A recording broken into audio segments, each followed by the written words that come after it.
Hi Earth Angels! Kamusta? Welcome back to Pinay Angel Tarot. This reading is a love message for no specific sign. This is for anyone. General love reading, kaya maaaring mag-resonate o hindi. Pero pag nag-resonate, comment nyo para alam ko. So, tingnan natin ang energies connected sa'yo ngayon sa love life mo. Kamusta kayo guys? Comment present para alam kung nanonood kayo.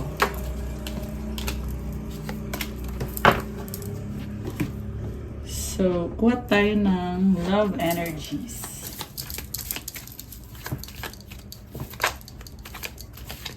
Okay, challenges. Pwede itong long distance, yun yung challenge. Or, there's a sort of ending. All true soul connections involve challenges that can be overcome together. Isa pa. Respect your relationships, okay? Maraming options yung taong kadil mo or maraming tao sa paligid niya. Rejoice, embrace your loving connection and rejoice. Okay naman pala eh. Parang Valentine's vibes. Ayan, malapit na kasi mag-Valentine's. So, merong love, merong problems nga lang din. Signs, watch out for signs leading it through love. Okay. Union. Okay, this is a soulmate or twin flame connection. Angel numbers. Okay, ano angel numbers connected sa'yo ngayon? We have 143, preparation. Life is filled with phases. The whisper is telling you to prepare for the unexpected and allow change to pass through with a sense of peace. Financial and creative changes are upon you. Okay, parang palaging merong pagbabago. Alam mo, merong person dito na naghihintay ng tamang panahon to reach out to reconnect with you. Gusto niyang makipag-usap sa'yo. Affirmation, my dreams and desires are coming to fruition, bringing change that I welcome with an open heart and open mind. Okay, pangarap ka nitong taong to. At coming to fruition. Okay, yeah, this person is really hoping na magkaayos kayo. Isa pa nga, ano pang angel numbers ang connected sa'yo ngayon? 333 potential, your chance to reach your highest potential is here. Perseverance has gotten you to where you are. You have been through so much, and this guidance is here to show you that you are exactly where you need to be. Affirmation, my potential is infinite. I use my strength as my ally to pursue my highest good. Grabe. So, una sa lahat, you have abundance all around you. And then again, nandito yung person na talagang hindi siya susuko. Perseverance. And also, this is a strong person na kadil mo. Yeah, yun nga lang, parang merong mga challenges dito eh. And possibly na yung challenges is connected sa mga tao. Yun na nga yung sabi ko kanina na parang maraming tao sa energy nitong person mo. Or marami siyang kinoconsider. Okay. So, tingnan natin yung nasa tarot. We have Emperor. Oh my gosh. This is the Divine Masculine sa bottom of the deck. Ito yung overall energy, guys. So, definitely, this is someone na merong pagmamahal sa'yo. Parang sinasabi dito, it's just a matter of time bago siya bumalik sa buhay mo or pumasok sa buhay mo. This person has gained maturity. Kita mo, pumuti na yung buhok niya. There is wisdom. Yung nga lang, may mga problems din, may mga obstacles. And again, nafe-feel ko dito yung changes na pinagdaanan nitong person mo.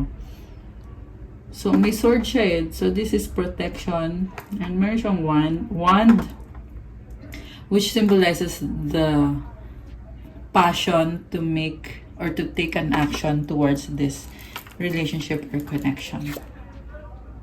Okay, andito yung 9 of Wands. Yeah, mukhang busy itong taong kadil mo. Aries energy or Aries, Leo, Sagittarius, although this can be any sign, marami siyang responsibilidad. Oh my gosh, King of Cups is here. Merong pagmamahal dito, guys. 4 of Cups. Yung nga lang malungkot siya. Bakit kaya? Emotional. Sobrang emotional. Water sign, Cancer, Pisces, Scorpio energy. Okay, this is someone na really hoping na magkaroon ng reconnection sa inyo. So we have Two of Swords, Five of Wands, Six of Wands, the Hangman, and the Knight of Cups. Andun yung kagustuhan niya, pero merong isa pang problem, and I sense bad energy na humahadlang sa connection na to. Negative energy. Yeah, hinahadlangan yung connection niyo. So, grabe. Parang heavy ng energy na yun ah. Conflict. Okay, merong kumukontra, tumututol sa connection niyo. So, your person is really willing to overcome the problem, the conflict, and willing siya na to set aside kung ano man yung mga problems na yan para lang talaga magkaroon ng reconnection, reconciliation sa inyo at to achieve sense of victory. So, the Hangman, sacrifice na kailangan gawin. Yun yung isa sa humahadlang dito kasi kailangan niya mag-sacrifice. Ibig sabihin parang sinacrifice niya yung relationship niyo para maayos niya yung buhay niya, yung sarili niya. This is someone na, sorry kasi yung nakita ko dito is hindi pa siya ready. Although this is the divine masculine, kaya very romantic yung nararamdaman niya para sa'yo. Pero yeah, hindi pa ready tong taong to. Kasi Knight of Cups is someone na hoping, wishing, may obstacle pa siya. Okay? Kita mo, itong river na to, yun yung obstacle niya. So, kailangan niya malampasan muna yung obstacle niya. And at the same time, na-feel ko dito na someone is making excuses na parang, wait lang, may obstacle dito, so hindi ako pwedeng mag-reach out sa'yo. Possible na yung obstacle is yung long distance. Ayan, magkalayo kayo. Kasi tinatanaw niya eh. So, tinatanaw niya malayo masyado. So, yeah, making excuses kasi emperor to eh. So, ano ba si emperor? Si emperor ay confident. Ibig sabihin, kaya niya kung gusto niya, kung gagawa niya ng paraan. Meron nga, sabi nga nila, di ba, kung gusto may paraan, kung ayaw, laging merong dahilan. Ayan, yan yung naririnig ko. So, nagdadahilan siya na kesyo ganito, ganyan. Marami siyang excuses. Sa totoo lang, sabi ko nga kanina, gusto niyang ayusin, pero at the same time, siya din yung gumagawa ng excuses. Tsaka meron talaga siyang negative energy. So, pwede yan toxic na tao sa paligid niya. Kasi andito yung 5 of Wands eh. Kita mo iba-ibang kamay, di ba? So, mga toxic na mga tao yan, nakadeal nitong person mo na nakaka-affect din sa energy niya. So, yeah, also medyo yung negative energy na yon, ang pangit talaga. So, kailangan niyang transmute yan. Okay, and then we have here 8 of Swords, 8 of Pentacles, 5 of Pentacles, 4 of Pentacles, and 5 of Swords. Alam mo, ang nakita ko dito, this person is being depleted of his money and his energy by this person na nag-trap sa kanya or nagmamanipulate or kumukontrol sa kanya. So, kita mo to, merong nakatali, naka-blindfold. Sa totoo lang, this is self-sabotage din eh. Kasi, itong card na to kasi, itong 8 of Swords, it means na nasa isip yan. Nasa isip niya na nakatali yung kamay niya, na naka-blindfold niya. Kasi, naka-blindfold siya. Kasi sa totoong buhay, hindi siya nakatali, hindi siya naka-blindfold. So, self-sabotage. And I sense someone na depleting his energy, na yung finances niya, inuubos, dinidrain. And this is someone na, sabi niya, sige magtrabaho ka kasi pag nagtrabaho ka, you can provide for me. And if you can provide for me, it means na you are a good person. So, this is someone na nagsisikap, nagtatrabaho, tapos nagbibigay siya dun sa karmic connection. Pwede yan ex niya, pwede yan nanay niya. This can be anyone na sinasabi sa kanya, okay, you did well, ang galing mo kasi nagtrabaho ka, may pera ka. So, ngayon, itong person na to, masaya siya na nagbigay siya dun, di ba? Ayan o. Parang ano yan eh, parang conditional na, parang kontrata na, o sige, bigyan mo ko ng pera kasi pag binigyan mo ko niyan, magiging successful ka or success mo yon. Parang binibrainwash siya or kinokontrol siya. Tapos itong person naman ay bigyan ng bigay. And turns out sa dulo, naiiwan siya na depleted na yung finances niya. Or kumbaga, hinihigop. Parang energy vampire na hihigupin ko yung resources mo. And it's leaving them ganito, talunan.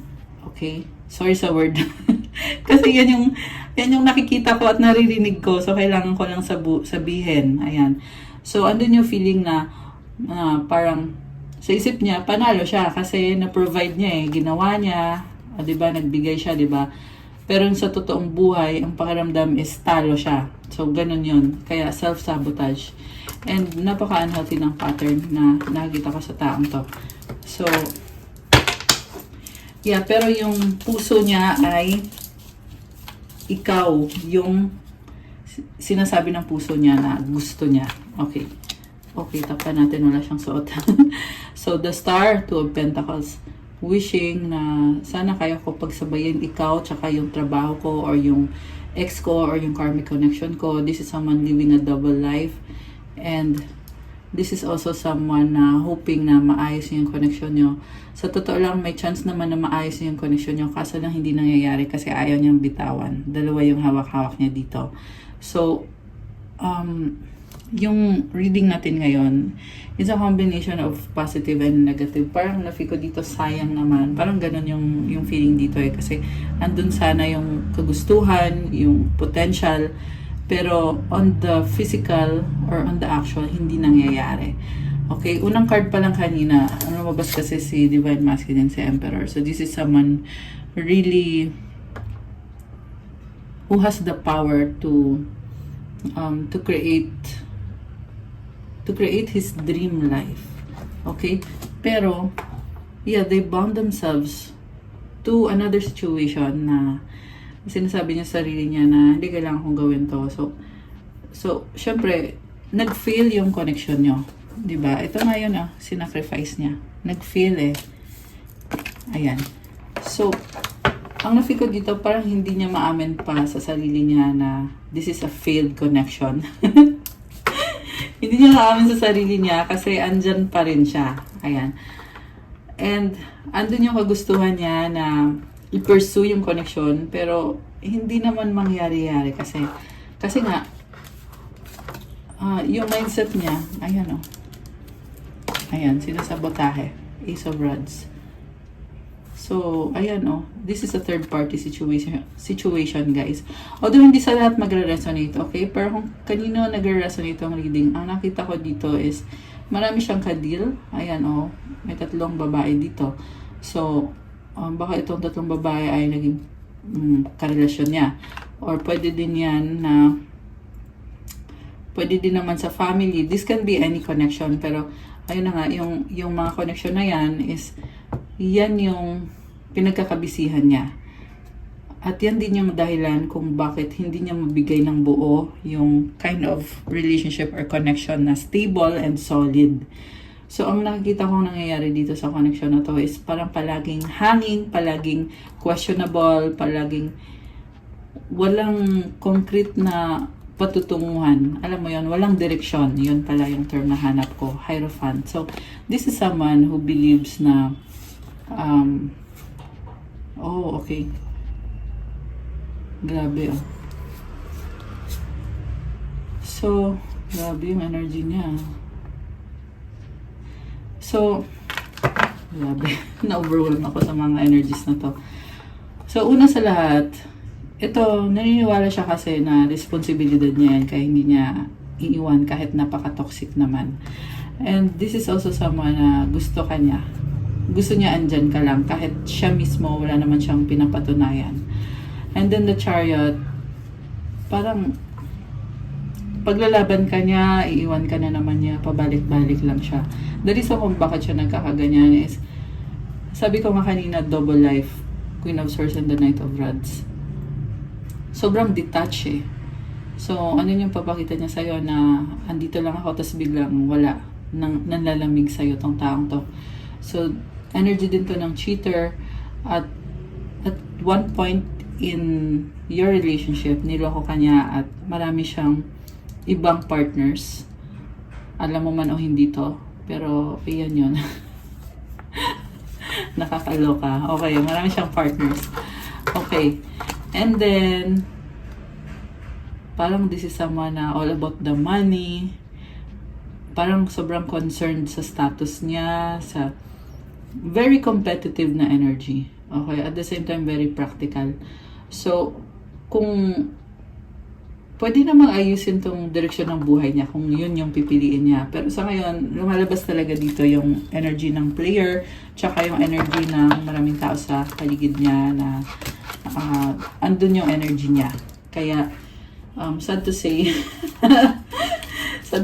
sa ngayon, hindi ko nakikita na there is successful connection sa inyo nitong taong to. Okay. So, tingnan natin guys. Kuha tayo ng mga energies. Mga mensahe pala. Anong mga gustong sabihin ng taong to? Okay. Anong gustong sabihin sa'yo nitong taong mo? Taong ito. Okay. Ouch. Masakit. Oh, bakit siya nasasaktan? Obsessed. Sasaktan siya kasi iniwan mo na ata siya eh. Or may bago ka na. Hurt, healing. Okay. I need you. Oh my gosh. Very needy. Sabi sa'yo eh, this is someone na parang dinadoubt niya yung sarili niya. Kulang sa confidence. Strong, mahal pa rin kita. Ex third party past. Okay.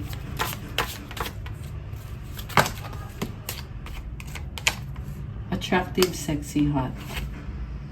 Ikaw lang loyal.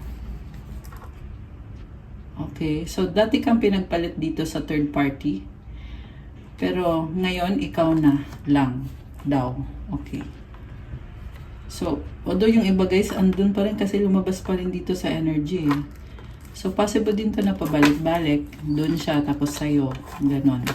Pabalik-balik yung taong to. Make out lang. Mahal kita. I love you.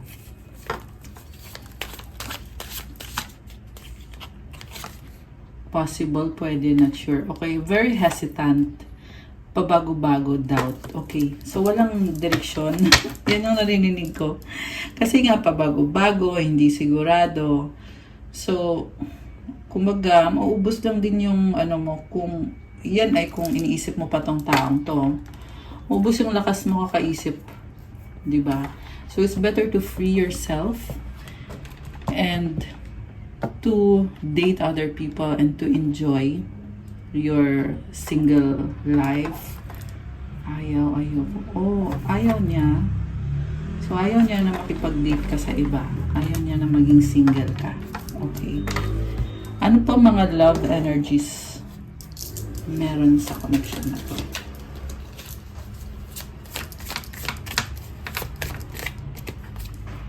Yung iba sa inyo ay kinasal kayo sa taong to. Kung hindi kayo kinasal, this is something na talagang malalim yung connection na to, na to the way na parang feel niya na ikaw yung nakatadhana sa kanya. Boundaries. Okay. Trust. Okay, may trust issue dito. Meron tumitingin sa options. Destiny. Sinasabi dito na kahit maraming options, pero ramdam niya na ikaw yung destiny niya. Right path. Okay, tinalikuran ka niya. Butterfly. Okay. Parang yung energy nito is mahilig mag-party. Star. Wishing. Okay. Connection. Alam mo yung may ginawa din tong taong to na hindi maganda kasi parang ginamit ka niya. Ginamit ka niya kasi feel niya na nung nakilala ka niya, feel niya na patay ka sa kanya. Tapos, hindi siya naging loyal sa'yo. Okay, samantala ikaw, andyan ka lang, connection. Connected pa rin siya sa'yo, pero yung mga ginagawa niya is niloloko ka niya.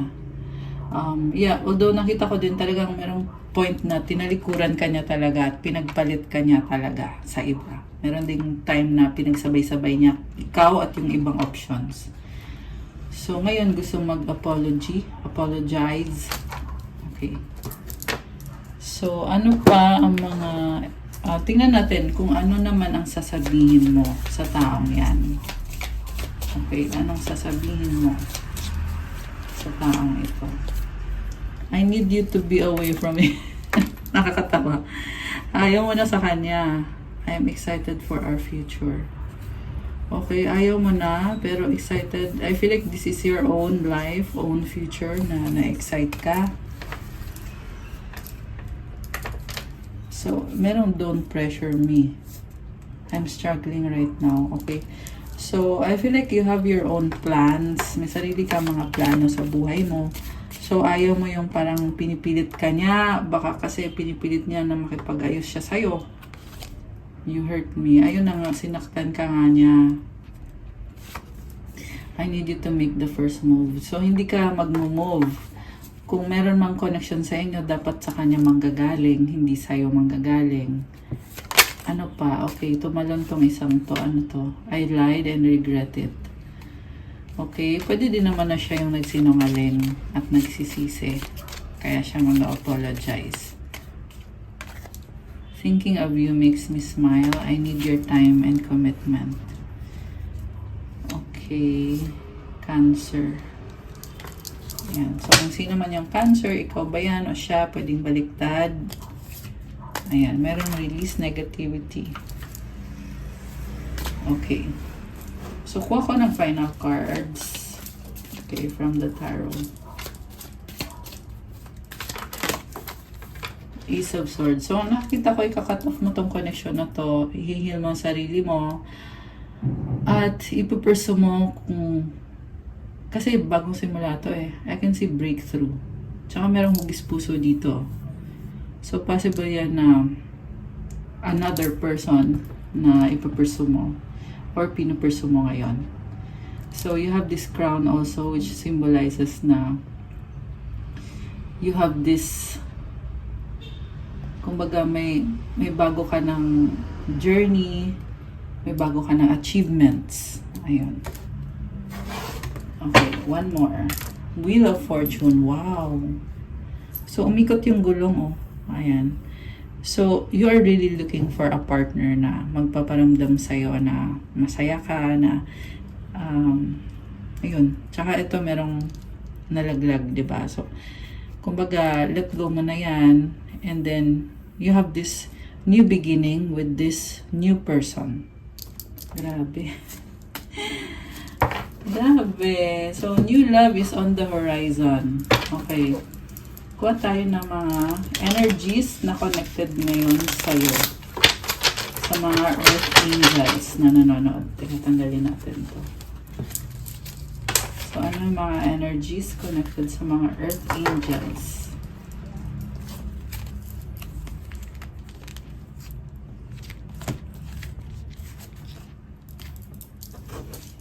Okay, tingnan natin.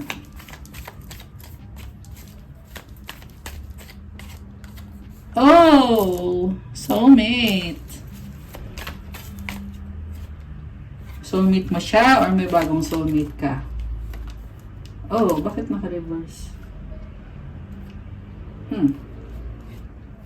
Money, money, money. So, maaari may inaayos ka sa kaperahan mo. Kasi andito din yung 1, 2, 3. This is about perseverance. Kasi nag-reverse siya eh. Yeah. So, sinasabi dito, keep going, makukuha mo to. Pag pumasok tong money na to, ay dadagsa. Ayan, money, money, money.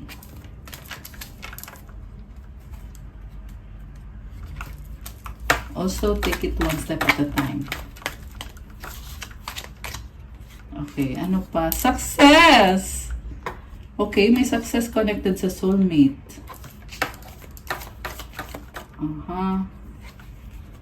The universe has your back. Oh, manifestor. Oh my gosh. So, ito naman ay yung connected sa money energy. Sinasabi dito na nagmamanifest ka ng money at support sa universe sa'yo. Makukuha mo to kasi manifestor ka. Love that.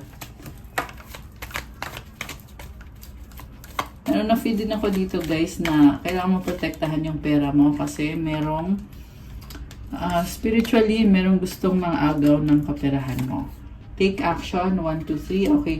So, I feel like you are taking action on yung sa money mo, sa pag-pursue ng kaperahan mo. So, go lang. Gawin mo lang.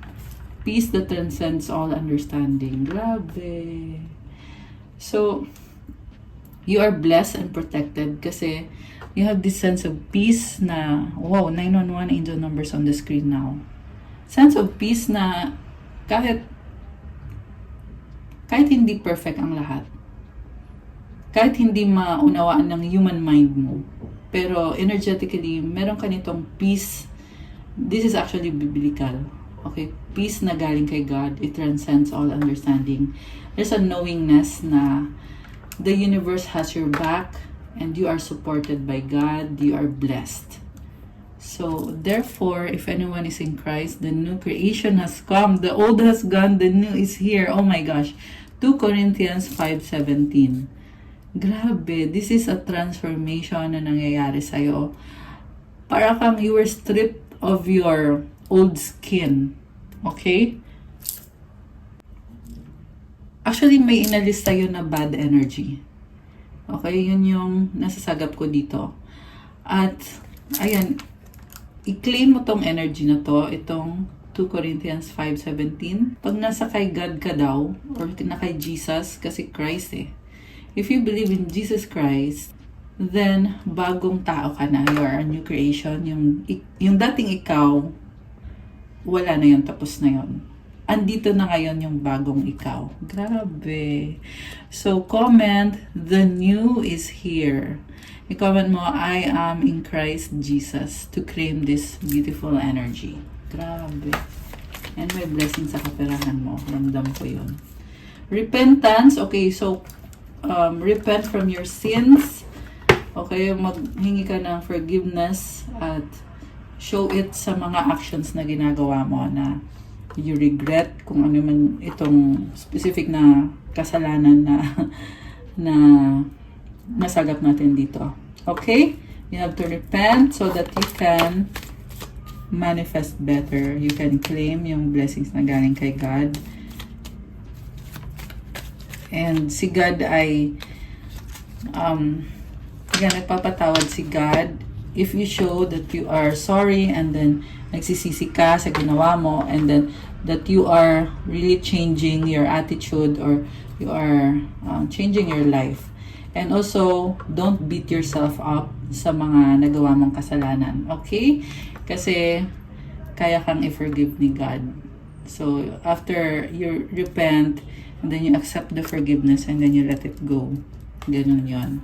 Deep breathing. Wow. Okay. So, itong deep breathing, ito napatingin ako sa bottom of the deck eh. Sabi, keep calm and enjoy life. I love this. Okay. So, itong deep breathing kasi, aalisin yung bad energy, tapos papasok yung good energy. So, you can do it at any time of the day. Inhale positivity, exhale all the negativity. Okay. So, gawin mo yan. Malaking bagay yan to help you. And syempre, isa puso mo itong keep calm and enjoy life. So nice. Okay. So tingnan natin, ano ba ang advice? Okay, advice on the angels. So kukuha ko na din kayo ng money energies. Advice para sa'yo. At para sa person mo. Ay, tumalon. Yung money energies, tingnan natin.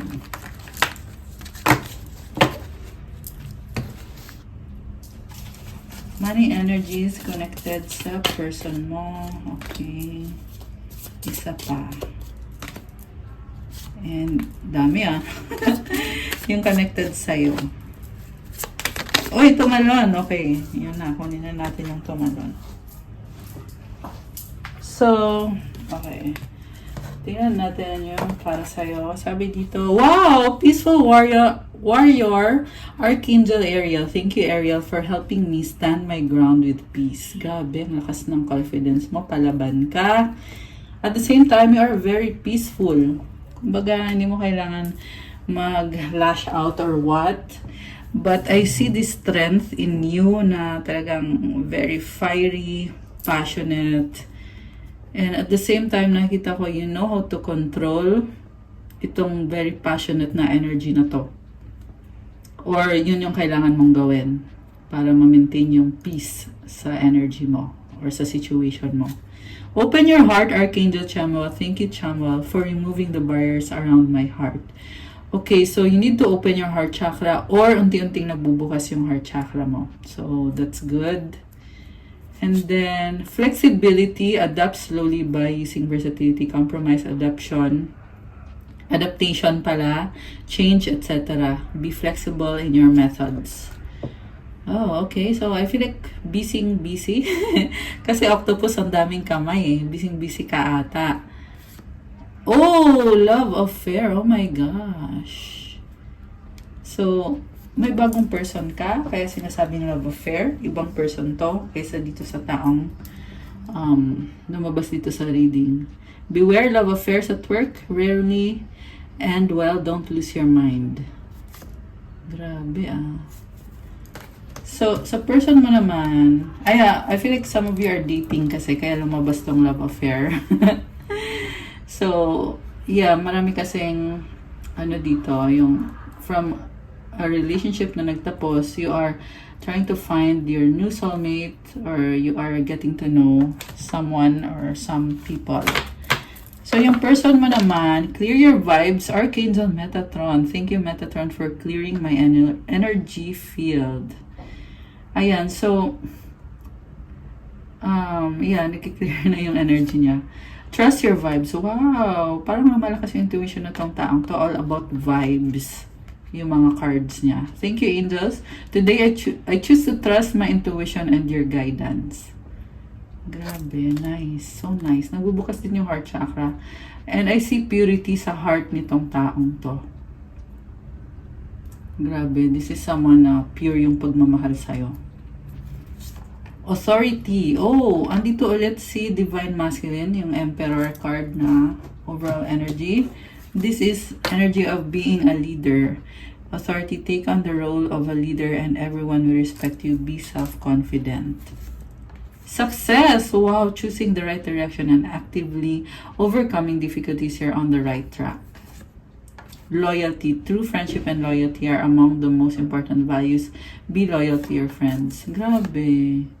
Alam mo, I can feel na itong person na to ay gusto niya pa rin na magkaroon ng reconnection dito sa relationship niyo kasi na-feel niya na ikaw yung gusto niya or loyal siya sa'yo. Ayan. Okay, guys! That's all for our love message for today. Thank you for watching. Please like, comment, subscribe, hit the notification bell kung nag-resonate at kailangan nyo ng gabay. You can book a private reading. Message lang kayo sa Viber or sa WhatsApp. Nasa description box yung contact details ko.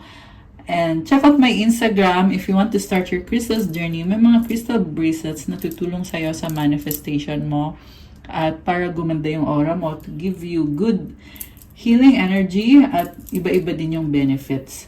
So, tingnan nyo na lang po doon at pa-follow na din po ng Instagram ko kasi kailangan ko yung support nyo. Thank you! I love you guys! Have a good day. God bless you. Stay safe. I'll see you again soon. Good night and God bless po sa lahat. Bye!